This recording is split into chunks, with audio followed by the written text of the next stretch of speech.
episode number 253 of the Wholesome Fertility Podcast. My guest today is Dr. Willow Brown. Dr. Brown holds a doctorate in Chinese medicine. She blends ancient and Taoist philosophy with sexual and spiritual practices that ignite the soul's true calling. She is devoted to the sexual healing of humanity and works to promote and open receptive pleasure pathways in each person she works with. According to Dr. Brown, as these pleasure pathways open, your cellular body begins to open with sensuality and love, and your body shifts somatically, clearing away all previous pretenses about who you think you should be, so that you become more of who you're meant to be.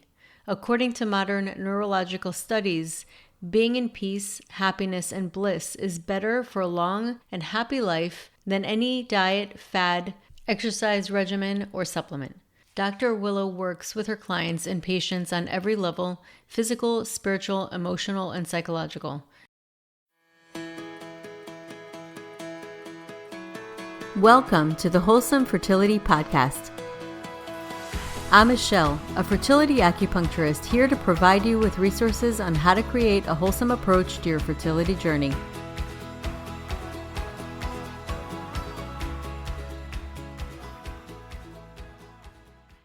So welcome to the podcast, Dr. Brown. Thank you. I'm so excited to be here. Thanks for having me, Michelle. It's a pleasure. So I would love for you to tell your story, your background. Obviously, we have similar backgrounds, but you customize your treatment, including sensuality, sexuality, and I would love to hear more about what you do. Okay, yeah, great. So I'm a Chinese medicine doctor. I use a lot of functional medicine as well. I tend to be on the very extreme side of holistic, so I'm always starting with nutrition and diet and lifestyle and, looking at somebody's stress levels and what's going on in their mind before I start looking at hormones and stuff like that. And with women who are trying to get pregnant, it's, there's this big pressure. It's a stressful thing in and of itself. So, I think really changing the mindset around all of that. And then, to more of like an invitation, like opening up your body to an invitation to receive this soul through. So I tend to take that spiritual approach as well. And then with sexuality, there's actually so many things that people aren't doing inside of their sexual repertoire that can be super helpful in getting pregnant. And primarily, one of the first things is, enjoying themselves. If there's so much pressure to have a baby, it's like, okay, we're ovulating. Let's do this. Let's do it in this position at this time on this day. And that can take a lot of the spontaneous fun and sexiness out of it. So I think one of the big things I love to kind of get couples doing more frequently is, creating that foreplay, creating that longer sense of foreplay, whether it starts with sexting, or whether it starts with, little nibbles on the side of the neck when you're in the kitchen in the morning, and then, later on that evening. And then also like taking more time inside of that sexual experience that you have together, not just, getting it in, getting it off, and getting it out, but rather actually taking some time, creating a sacred space, creating a sacred container, setting up a ritual together. What's my intention? What's your intention? Obviously, the intention here is to create a new life. And that's a big deal. That's no small thing. And it's totally miraculous that our bodies can even do that anyway. So taking a pause, taking a pregnant pause to really allow the miracle of life, just that the fact that we're here and that we can procreate, I think is so powerful. And then having orgasms at the same time actually increases chances of fertility. And a lot of women are aorgasmic. They haven't been having orgasms for most of their life. So that might be a place where we work. Or it could be that they haven't really ever really enjoyed sex. Like they can have orgasms, they have quick little ones, but they haven't ever really loved sex, but they want to have a baby, So I think opening up that door of creativity, because there's no energy that's more potent and more specific to creativity than our sexual energy. So as a Chinese medicine doctor, I'm always looking at the energetics of things as well. Yeah, no doubt. So you brought up something important, the big O. So for women who do have a hard time even getting it in the first place, and I've worked with a lot of women that actually have a hard time having an orgasm. How do you get them more comfortable? How do you get them to that place? Because it is a hard thing. Yeah, definitely. If you've never had an experience, any experience, it's hard to understand what that is going to be like. Same with having a baby. If you've never pushed a child out of your vajayjay, it's like what? How do you grok that? How do you understand that your body can do that? Similar to having an orgasm. An orgasm is really this incredible combination of tension and relaxation. So I find one of the biggest things is people are stuck in their heads. Women are up in their heads about it and they're like, I can't, it's not working, very frustrated. It can be very frustrating. And so getting them in their bodies beforehand, doing a really solid body practice. I love to give Qigong protocols to people because most people have never practiced Qigong. It's similar to Tai Chi, and it's a way where you can actually start to feel energy moving through your body more. Other practices could be like a yin yoga practice, or it could just be sitting and breathing and feeling, or a slow dance, something where you can take the time to actually drop in and feel your body. Another thing that I notice a lot of women who have a hard time with having orgasms is that it's going to be really helpful if they're practicing on their own for a Right. period of time, because as soon as some other person enters the equation, the situation, it's like, okay, you feel responsible for them. Are they okay? Are they having a good time? You can't focus quite as much on yourself. But if you do have a partner who you can really like, it's all about me, baby, like you do all the work and I'm just gonna like find my own rhythm and find my breath and find my pleasure, then God bless and hallelujah. Like utilize that. Really take that opportunity to focus on yourself, to focus on your sensations, and find out what is your primary sensation. This is about awakening your sensuality. Having good, long, healthy, extended orgasms is really comes from a deep relationship with your own sensuality. And your sensuality is your five senses: your taste, your touch, your sight, your smell, your sound. So, which one of those senses is strong enough for you to get into the present moment? For me, it's sound. Like if I'm feeling rattled all up in my mind and I can't be present with the person I'm with, and I drop into sound. What do I hear far away? What do I hear nearby? What's the sound of my breath? What's the sound of their voice? Okay, now I'm present. Now I'm in my body. I'm not in my head anymore. So using taste in a sexual experience, bring some strawberries into the equation, have fun, play with it. I think that's another thing that we forget about, especially when we're hyper focused, like myopically focused on must have baby. We forget to play, we forget to have fun, and really sexuality with yourself and with another partner. It's your opportunity to get in the sandbox and explore. It's true. And there's definitely an element of surrender that needs to take place in order to really fully enjoy the moment. And I know that you also incorporate Taoist philosophy. So talk about that, how that comes into play with everything. Yeah, so a lot of people may not understand that word Taoism, so I'll start there. Taoism is a more of a philosophy or a way of life rather than a religion, though it does have some very great and fun practical sort of guidelines and rules to follow as well. And when you talk about Taoist sexuality, it's really like Taoist sexology. Sexology is the study of or the observation of your own sexual energy. So everything that we think of as sexuality, like being able to have orgasms, having a good time with sex, understanding and knowing what you like and what turns you on, what brings you pleasure, all of those things are a study of your own sexology. But also hormones are the other side of that. So there's sort of two Right. legs to sexology. And so knowing your endocrine cycle, is your progesterone strong enough? When you do get pregnant, are you going to be able to hold that baby? And are your levels balanced enough that you are able to conceive? So all of that is a is a whole other leg of sexology and understanding and knowing your own cycles.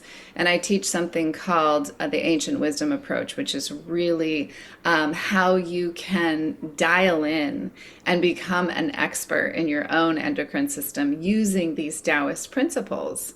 And then Taoism, when we take that word and we unfold it and look at it a little bit closer, we know most of us probably have maybe heard like, oh, the Tao is the way. I know that much, and they say what you can speak about the Tao is not really the Tao because you can't give words to the Tao, right? And so the Tao is the way means the way of nature. So we're looking at the cycles and the seasons of nature to understand these rise and fall of our hormonal levels.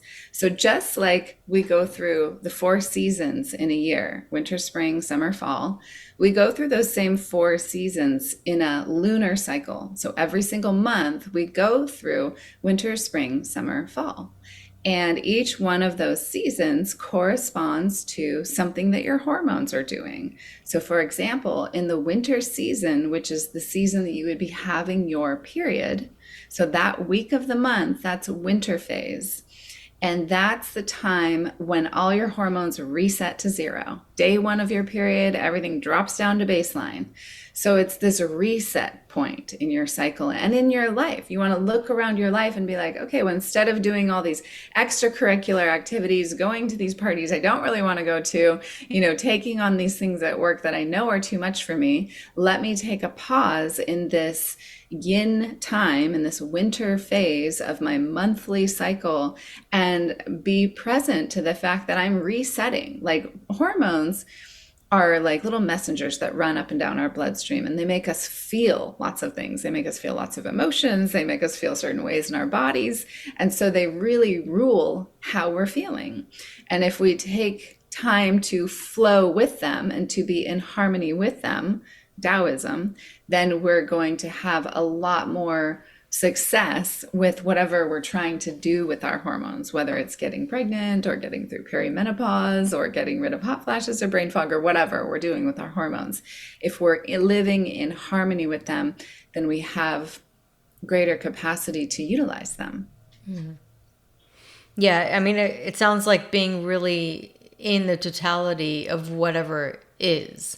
And that's kind of I love Taoist philosophy. I mean, I really live by it. And it's about effortless effort, really being part of it, but also allowing it at the same time. So putting effort, but also receptive at the same time. Absolutely. Perfect. Well said. And that ovulational period, I'll just go a little bit further with this kind of seasonal thing that I love to teach women is this ovulation period is it's like right when after winter, right, and the period ends, then we go into spring and the hormones start to wax, right? They're rising now. Estrogen primarily is rising, and estrogen makes you want to go out and talk to people and be social and have creative projects going. And so it's this springtime. So energy's rising, creativity's rising. And then right as we hit the end of that week, we ideally, right, if we have the ideal fertility flow in our bodies, then we ovulate, and that's the turning point from spring to summer. So ovulation. So that's the time of cultivating. Like, okay, let's cultivate life. Let's make a baby, or maybe we want to create something different in our lives, like a home project or a relationship or whatever it is. So from that peak point, from that ovulational point, you have that whole week, that summer week. So spring and summer are usually those weeks, and they're in a monthly phase, a woman's monthly cycle that she's more social, having her energy. She's like, I feel like myself again. She feels good. And then it starts to wane. The hormones start to wane. So progesterone is high at that point in that summertime. And then we start to wane back down toward the period again, toward the new moon, which would be winter phase. Then go from fall to winter.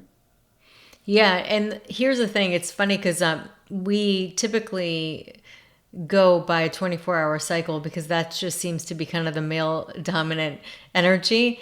And really understanding that we operate differently as women and knowing when to take advantage of certain things and also knowing when to dial back is huge. And I know this even just for myself.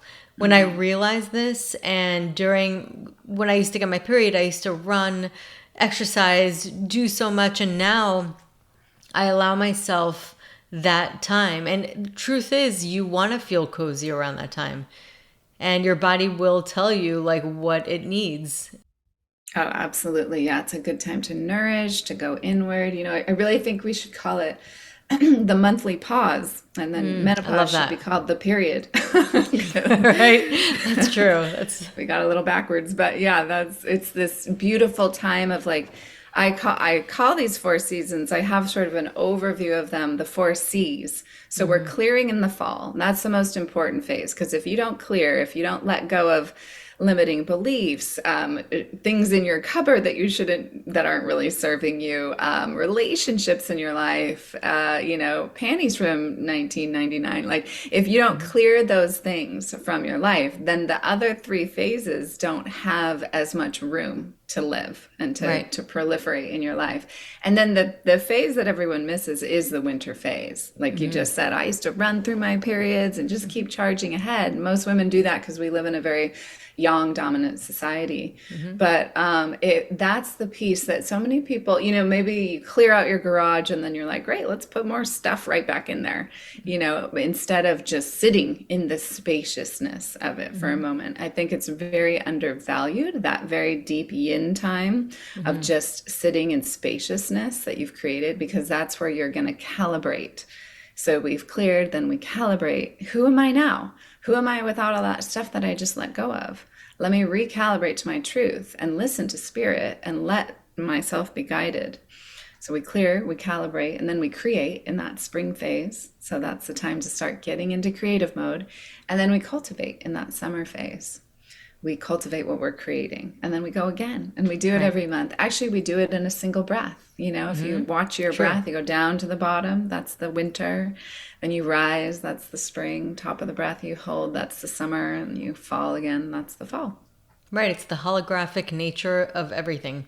It is, yeah. It's this ebb and flow, this beautiful expansion and contraction, and that's what orgasm is at its finest. It's expansion and contraction, and that's what having a baby is. It's like, okay, we gotta roll with these expansions and contractions as they come through the body, and really be present to the fact that your body is capable of doing this miraculous thing of creating a new life and bringing it into the world. Definitely.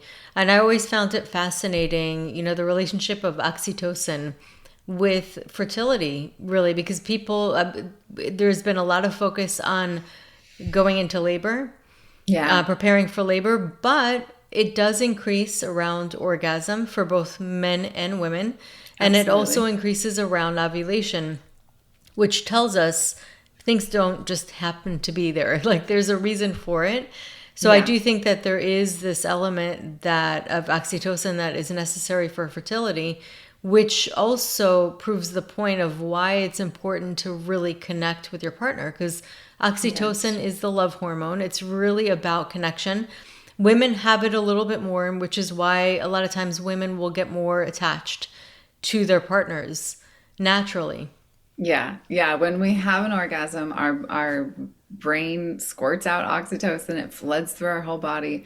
And for women, that bonding hormone, that like, oh, I just want to be with you, that can last for 2 weeks. For men, generally, it lasts about 2 hours. So there's a big difference there. And yeah, I think like letting yourself really swim in that oxytocin. There's other feel good hormones going on too, dopamine, endorphins. These things are all flooding through the body, flooding through the brain.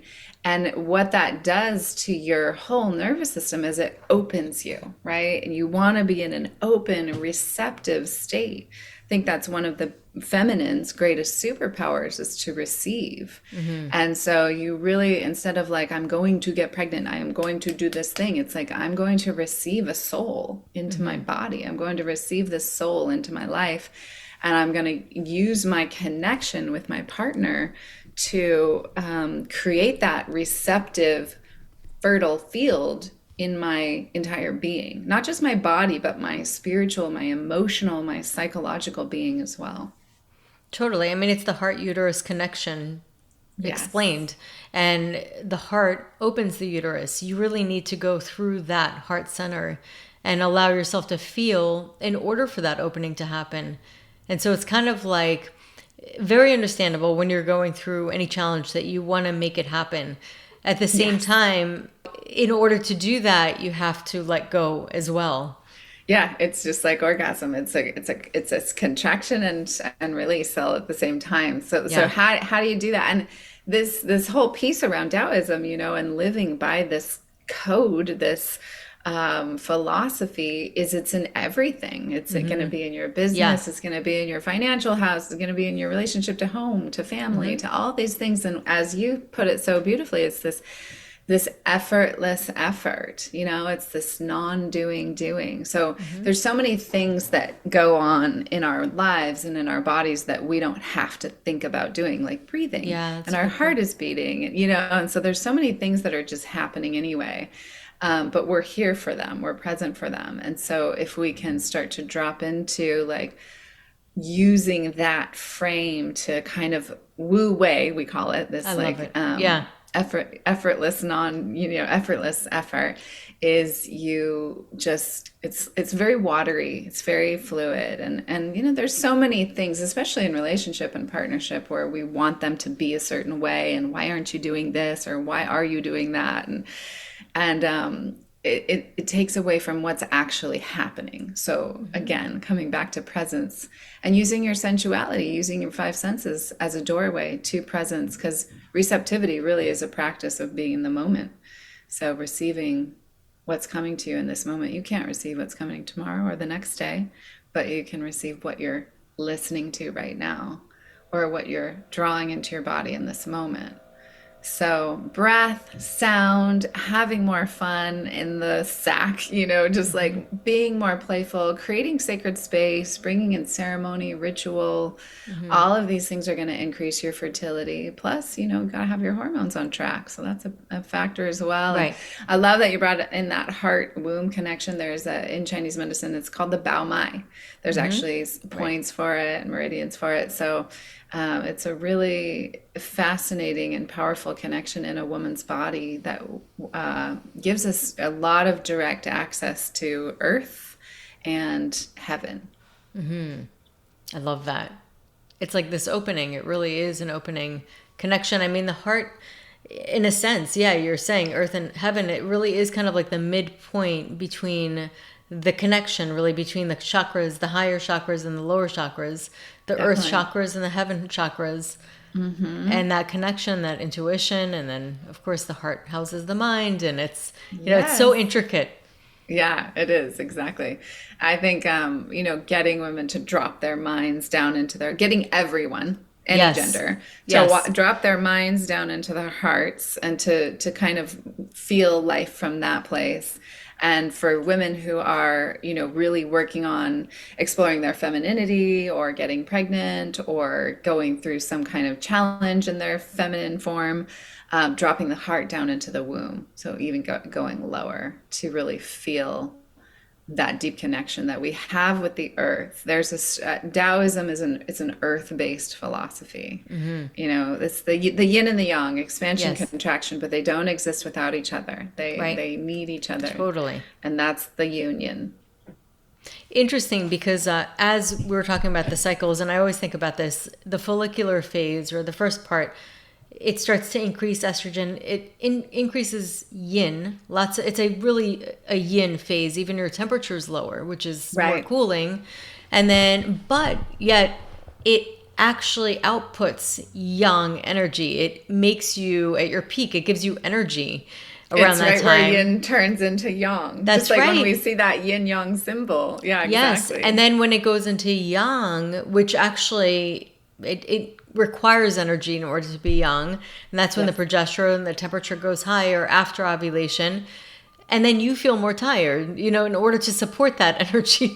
So Yeah. it's kind of interesting how your actual feelings or what you like sense is the opposite of what's really happening. And that by itself is the balance. Exactly. It's the yin within the yang. You know the little eye and the fish of the yin yang symbol? That's the yin within the yang. So exactly what you were just speaking to is that. And that's what keeps the balance in at all moments. You know, Yeah. that's what keeps the harmony. That little bit of yin in the yang period, that little bit of yang in the yin period. It's okay. We're anchored. We're anchored to the union always. It's always, always there. And Yeah. it's often a choice for us to tune into it or not. Totally. And you see it in the sperm and the egg too, because the sperm is very young. It moves like crazy. It's very quick, but it's surrounded by such yin fluid of protection. And then Yes. the egg really just is stable, moves very slowly, which is very yin. It's kind of, it has potential energy, which is very yin, but yet it has an insane amount of mitochondria, which is like energy units just waiting to be used. It's amazing. I mean, again, there it is, this miracle of life that I mean, we're just walking miracles, each and every one of us. It's really profound where we come from and how it all works and the mechanics of it and the spirit of it. It's a beautiful, beautiful thing. I think, just from a very holistic point of view, starting women off with nutrition, with sexual practices, with mindset is makes a huge difference. I've helped countless women get pregnant that way, where doctors have told them, "Oh, you're definitely going to have to do hormone replacement. You're definitely going to have to do art therapy of some sort. You're never going to get pregnant naturally." And it might have taken them a year eating out of my cookbook and taking the supplements, the natural supplements that I would give them, but they did it. Yeah, totally. And well, as we know in Chinese medicine, and we are taught, the body is self healing. It's really getting out of the way and allowing it. It's all about allowing. This whole episode we're talking about is allowing. It's about Yes. allowing that normal process. Like we already are that, and that's the key. And that's really what Taoism teaches. I remember watching Wayne Dyer. I was watching one of his programs of him lecturing, and he talked about Taoism, and he was kind of making almost like a humorous example of when he was watching his grandchildren and they kept coming up with a problem and coming to him complaining about something. And he goes, well, I am now, what did he say, a Taoist, Buddhist or something. I have to practice not doing anything, like just kind of allowing. So he's like, and then something else happens, and I'm like, well, I can't do anything, and so he just kind of backs off. But every single time, things started working out. He just Yes. left it be, and Yes. and so that really struck a chord with me, and I really implement it with a lot of things. And what you'll notice is sometimes when you're faced with any problem, like you said, it reflects on everything. Any problem, when you just give it a little space, somehow things start to work out. I mean, of course, there are some exceptions, but usually things will work out by themselves. It's almost like you're so worried, you think something's wrong, you late at night, you can't fix it, you can't make the phone call. By the next day, you sleep on it, and then it somehow irons itself out before it even comes back to you. Yeah, yeah. There's so much unnecessary worry that we get our panties in a bunch about so much shit that I just love doesn't that. matter, That's so funny. and will take care of itself. For Yeah, sure. it will take care of itself. So, but it does take, it requires that because again, our society doesn't value non-doing. We value like, what'd you get done today? Did you get the Yep. checklist done? Oh, good Yeah. for you, pat on the back. So it's about changing your perspective and valuing something different, Yeah, no doubt. And valuing the yin way, It's the way of the feminine. For sure. And we need that to counteract all the activity. And think about it, just the EMFs, so all the energy that is just surrounding us at Yeah. all times. It's important to Yeah, really absolutely. recede, to have that moment of coming back in. And which is why I'm such a big proponent of meditation. I think it's for everybody. Although some people will say it's not for me, but I personally believe it's for everybody if you give it enough of a chance. And doing that really gets you into that, our core nature. Yes, exactly. Into the state of pure consciousness, the state of the Tao, whatever you want to call it. And for some people, this is why I love giving people qigong, because it's like it's doing non-doing, and it's a Yes. moving meditation. So they have something to actually do with their bodies. For I feel like a lot of people, what's uncomfortable about meditation is just sitting still. And they're like, oh, this hurts my body, and like my mind is racing. What's the point? So if they're moving with their breath and doing, sounds to open the womb, sounds to open the heart, sounds to open the liver and the lungs and all the different organ systems in the body, and they are doing specific movements, then it's like their brain can focus on their sensation of their body moving through the air. What does that feel like when I extend my arm out? So they have a little bit more to focus on, but there's also this beautiful emptiness that happens when you do qigong. No doubt. And yoga too. I mean, the whole idea of yoga, people think it's just an exercise, but it was actually throughout history used to prepare for meditation so that you can Yes, overcome the discomfort. And it kind of exactly. opens you up, but it's very much like cousins of, it's all Eastern medicine, Yes. just a little bit different. They're like cousins, Ayurveda, Chinese Yep. medicine, prana, chi, but just fascinating, right? I mean, the wisdom that comes Yes. out of it is incredible. It is. It's a game changer. It will change your life. It will change your perspective. It will change the way that you go about having a baby. It'll change your fertility journey for sure. No doubt.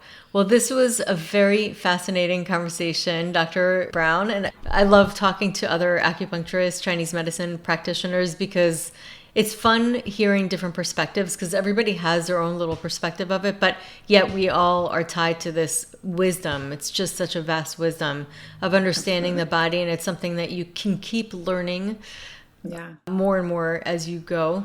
absolutely. And I would love for you to share how people can find you. Yeah, so my website is drwillowbrown.com, drwillowbrown.com, very simple.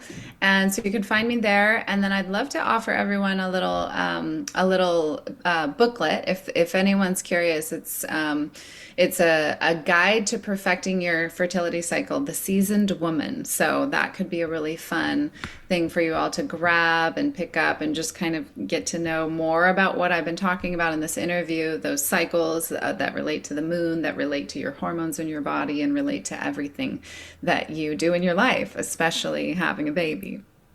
Awesome. So I will have that. You'll send it over and I'll just put it Yeah. on the episode notes for everybody to pick up. And thank you so much for coming on today. This was a great conversation. Oh, you're so welcome. My pleasure, Michelle. Thanks for having me. I also do want to let everyone know that I have a podcast as well. It's called Sex Reimagined. I co-host it with my partner, Leah, my business partner. And we talk a lot about Tantra. We talk a lot about Taoist sexology. We interview a lot of other experts around sexuality. So if you're wanting to dive deeper into the realm of what sacred sexuality is and how you can use it in your life, then check out Sex Reimagined as well. Awesome. Thank you so much for coming on. Thanks, Michelle. It's such a pleasure. So that concludes today's episode. You can find all of the links mentioned on the episode notes. If you're enjoying these episodes, please take a moment to share and leave a review. Reviews mean everything to podcasters, and I really enjoy hearing from my listeners. You can also find me on my website at www.thewholesomelotus.com or email me at info@thewholesomelotus.com. I love hearing from my listeners. If you're interested and want updates as well as a free ebook on my top 10 fertility boosting habits, you can visit my fertility page on www.thewholesomelotus.com. I thank you so much for listening in and hope that you have a beautiful day.